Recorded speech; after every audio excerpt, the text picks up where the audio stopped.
আমি গাঙ্গী পৌরমাধ্যমিক বিদ্যালয়ের শিক্ষক একজন। আমার গ্রামের বাড়ি হচ্ছে মুজিবনগর রামনগর। এখান থেকে আমার প্রতিদিন প্রায় 70 কিলোমিটার আমার আপ ডাউন করা লাগে, যেটা হচ্ছে যে 1 লিটারের উপরে আমার তেল লেগে যায়।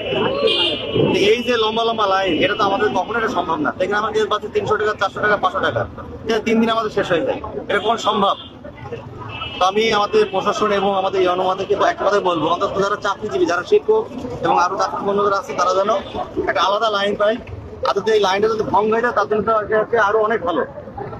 আর সাধারণত আমার গ্রামের আশেপাশে যত গ্রাম আছে, যেসব মানুষগুলা 50 টাকা, 100 টাকা, 200 টাকা তেল নিয়ে তারা 1 সপ্তাহ 15 দিন চালাইতো, সেই সব ব্যক্তিগুলা মজুত করতেছে।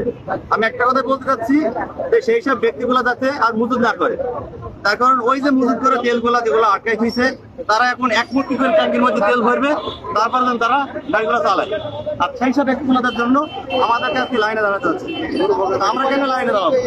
আমরা এটা দেখেন, আপনারা দেখেন যে ফিলিং স্টেশনে দেখেন শত শত মানুষ দাঁড়ায় আছে, যে 2 দিন আগে থেকে তারা মোটরসাইকেল তারা লাইনে দাঁড়ায়।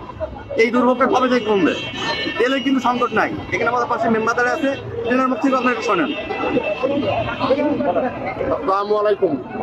আমার নাম মোহাম্মদ সিরাজুল ইসলাম, মোনাখালী 8 নম্বর ইউনিটের সদস্য। তেলের কোনো সংকট নেই, কিছু কুচক্রী মহল তারা তেলটা সংকট করাচ্ছে। তেল দরকার 100 টাকা, তারা নিয়ে যাচ্ছে 500 টাকার, কি হয়তো থুই দিচ্ছে, দিয়ে আবার এরকম সংকট বাঁধিয়ে দিচ্ছে। এমন লোক আছে যে একদিন অন্তর তেল দিচ্ছে, যেদিন তেল দিচ্ছি সেই দিনই তারা তেল দিচ্ছে। তেলটার সাথে তারা যে কি করছে আল্লাহ জানে, আর তারা জানে। এই হচ্ছে ব্যাপার। তো অনুরোধ করবো প্রশাসনের কাছে, ঠিক আছে, যেন এটার প্রতি দৃষ্টি আকর্ষণ করে। আর আমরা যতক্ষণ সচেতন না হব, জাতি কখনো সচেতন হবে না। আমাদেরও নিজ নিজ দায়িত্বে সচেতন হওয়ার দরকার। এই বলে আমার কথা শেষ করলাম। আমি আজকে যতটুকু তেল দিচ্ছি আলহামদুলিল্লাহ, আমি আজকে 1 সপ্তাহ আসবো না।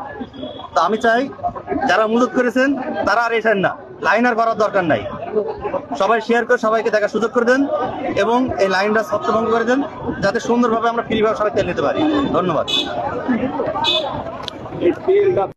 মুজিবনগর ফিলিং স্টেশনে আপনারা দেখতে পাচ্ছেন টিওনো মহোদয়ের মাধ্যমে প্রতিটা মোটরসাইকেল চেকিং চলছে এবং সাথে ড্রাইভিং এবং গাড়ির লাইসেন্স, ট্যাক্স টোকেন এগুলো আছে কিনা তদারক করছে এবং এগুলো চেক করার পরেই কিন্তু তেল দেওয়া শুরু করবে।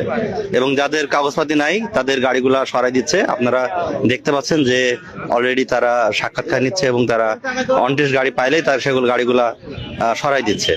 আসলে যারা এখন আসবেন অবশ্যই কাগজপত্র সাথে করে নিয়ে আসবেন।